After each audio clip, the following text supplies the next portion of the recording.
Terima kasih. Assalamualaikum warahmatullahi wabarakatuh. Saya ingin menyampaikan terima kasih yang sebesar-besarnya kepada Komisi 3 yang setelah menunda pertemuan 2 kali baru sore hari ini kita ketemu. Selamat menunaikan ibadah puasa kepada yang berpuasa. Dan saya melalui gedung yang terhormat ini mengucapkan selamat kepada seluruh warga Polhukam di seluruh Indonesia, karena hari ini adalah hari ulang tahun atau hari lahir Polhukam, 29 Maret. Dulu lahirnya tahun 98 ketika Presiden mengangkat Profesor Jenderal Panggabean sebagai Polhukam, Menko Polhukam yang pertama. Saudara, saya menjalankan tugas secara apa adanya, lantang. Mungkin saja banyak yang mengatakan berani. Saya kemarin, Pak Ivan, saya ancam saudara nggak? Saya ancam nggak saudara? Nggak ngancam kan? Saya tidak pernah ngancam, Pak Mahfud. Oh, bukan. Bukan, itu kan karena alasan itu kan tadi kan. Tidak salah. Nah kemudian pemahaman terhadap TPPU, oke lah, Bapak ini guru besar nggak apa-apa Pak. Tapi izinkan kami juga punya keyakinan terkait dengan pemahaman atas TPPU, pencucian uang dan sebagainya. Itu loh. Nah oleh sebab itu, saudara, jangan gertak-gertak. Saya bisa gertak juga, saudara. Bisa dihukum menghalang-halangi penyidikan penegakan hukum. Iya. Dan ini sudah ada yang dihukum 7 tahun setengah, namanya Verdik Yunandi. Ya kerja-kerja kayak saudara itu. Orang mau mengungkap, dihantam. Mengungkap, dihantam. Ingat kan?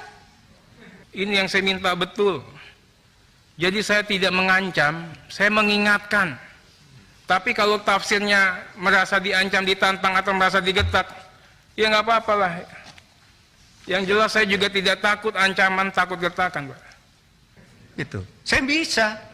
Saudara menghalang-halangi penegakan hukum. Itu Fredrik Juandi. Masih ada itu. Saya sama saudara kan kerjanya dengan Fredrik Juandi. Melindungi Setia Novanto kan. Nggak boleh dia ini. Lalu laporkan orang, semua orang dilaporin sama dia. Ya kita bilang ke KPK itu menghalang-halangi penyidikan. Menghalang-halangi penegakan hukum. Tangkap. Jadi jangan main ancam-ancam begitu. Kita nih sama, saudara. Saudara. Oleh sebab itu, saudara, saya ingin menegaskan itu kepada Pak Arsul. Harap jangan dipotong. Nggak apa-apa, nanti saya tunggu Pak Agus. Kalau memang saya menghalang-halangi penyidikan, saya siap mempertanggungjawabkan ini. Baru kali ini saya lihat dari seorang Menko Polhukam, perkataan saya di DPR dikatakan menghalang-halangi penyidikan.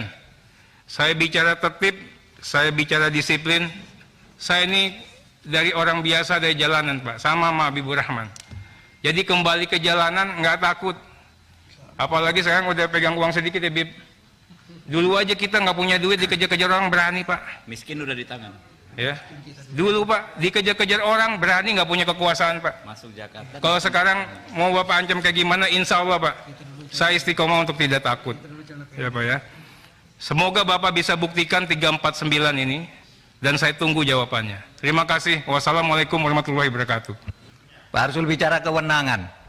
Menurut Perpres kewenangan Polhukam itu A, B, C, D. Tidak berwenang mengumumkan.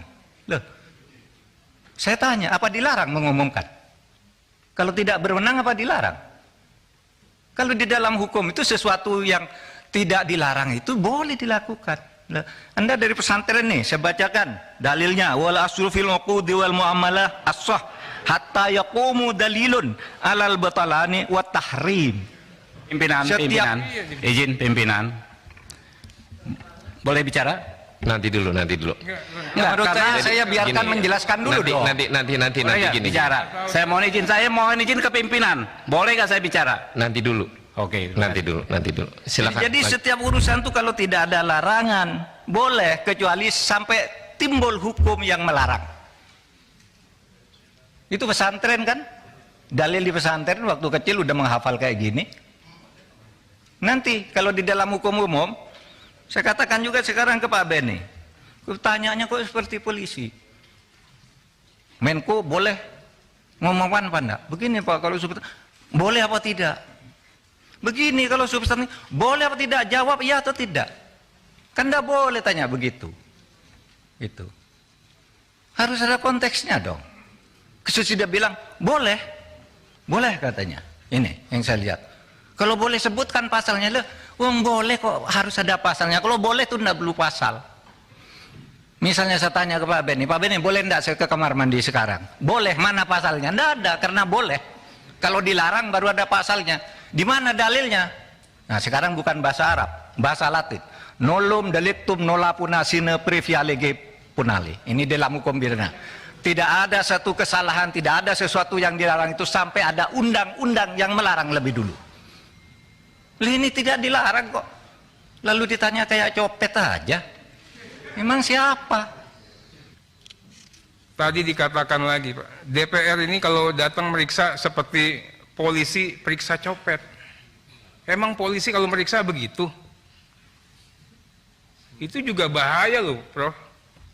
Polisi, emang jadi polisi nggak benar?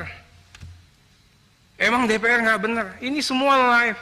Nggak ada Pak. Kita tempatkan semua pihak pada posisi yang terhormat.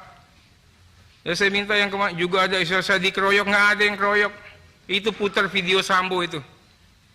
Semua statement Pak Mahfud dari awal, ya saya mohon juga nanti diputarin lagi. Ya, yang penghormatan itu ada pada DPR kah atau ada pada Pak Mahfud? Apalagi tadi yang pertama itu Pak. Tiba-tiba hadir, saya maunya begini, saya akan bagi dua ini. Ya udahlah, hanya Pak Mahfud yang diberikan kewenangan untuk bisa ngatur persidangan selain ketua sidang. Walaupun tadi saya katakan Pak Roninya tidak tegas, saya minta diganti. Sering di DPR ini aneh. Kadang-kadang marah-marah gitu, nggak taunya Markus dia. Marah ke Jaksa Agung, ngomong itu, nantinya datang ke kantor Kejaksaan Agung titip kasus. Pimpinan mohon dicatat ya. Saya interupsi pimpinan. Interupsi pimpinan. Saya kira ini Silakan, tidak Pak. relevan. Silakan, Interupsi Pak. pimpinan. Ya. Silakan Pak Habib, silakan. Apa? Saya kebetulan pimpinan Mahkamah Silakan. Kehormatan Dewan, pimpinan. Ini konten Saya minta parlemen Pak ini. Mahfud, apa memang benar ada data yang soal Markus anggota DPR, disampaikan saja sekarang. Nanti Saya sampaikan sekarang. lanjuti. Ya. Disampaikan saja. Ingat peristiwa di Kampung Maling, Ustadz di Kampung Maling. Saya kira saya sama Pak Beni masih ada di sini. Ya. Kan saya tadi nyebut DPR, nggak nyebut saudara.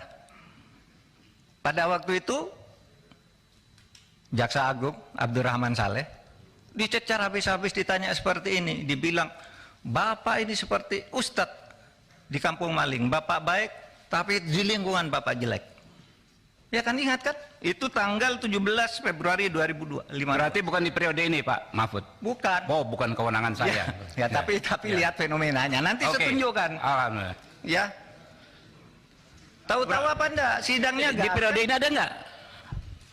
Kenapa? Di periode ini ada nggak yang Markus anggota DPR? Saya tidak akan nyebut itu. Saya memberi contoh di DPR ada yang seperti itu. Enggak. Ada nggak Pak? Enggak, saya Oh. enggak berhak, enggak wajib menjawab saudara. Kalau ada sih kita tidak lanjuti Pak. Nanti saya beritahu saudara. Sekarang Pak jangan nanti Pak. Kalau Nggak. sekarang ada datanya enggak nggak mumpung terbuka. Saya terbuka sekarang. Waktu itu Pak Jaksa Agung tahu enggak? Yang Nah, marah itu ada. Periode waktu itu, yang periode sekarang ada atau tidak? Pak Habib, begini, teman-teman Pak Mahfud untuk menyelesaikan. Sebentar, Pak pimpinan. Ini juga nggak bisa dibiarkan terlalu jauh begini. Ini kan Nggak, pimpinan yang ganti nih, pimpinannya ganti. Sebentar. Ini gini. Pimpinan ganti. Teman-teman, saya Lu yang bener Ron. teman-teman. Lu ingetin Ron, lu yang bener Ron. Dari saya selesaikan dulu saya ya. Ya, seharusnya pada kesempatan pertama Pak Mahfud menjelaskan semua hal yang Pak Mahfud jelaskan di media terkait dengan 300 triliun itu. Bukan menjawab satu persatu apa yang terjadi antara Komisi 3 dengan PPATK dalam rapat beberapa hari yang lalu. Kan gitu. Namanya kita mengundang rapat yang bersangkutan sebagai Ketua Komite Nasional dengan kontroversi yang ada. Tapi kalau akhirnya yang bersangkutan menjelaskan dulu dengan apa yang terjadi, dengan mengklarifikasi yang terjadi belakangan terakhir, Tidak salah sebenarnya. Nanti kalau selesai dia mengklarifikasi Pak Menko, baru kita tanggepin Pak, supaya apa yang menjadi klarifikasi Pak Mahfud ini bulat. Bukan berarti nanti interupsi. Mau kapan selesai Pak? Mau 2 hari? Pak Arteria tadi udah suruh ganti saya sebagai pimpinan. Ini lagi di luar jalur. Kan kita lagi mendengarkan dulu ketua komite menjelaskan Pak, supaya terungkap. Mau rapat 7 hari nggak apa-apa, asal ungkapan dari ketua komite apa yang menjadi kontroversi ini terbuka secara publik dengan teman-teman. Nah, kiranya untuk jangan salah mengartikan, Pak Mahfud ini menyampaikan ungkapan, masa nggak dikasih ruang seorang ketua komite atas kontroversi yang ada. Ini kan permulaan. Nah, begitu ya.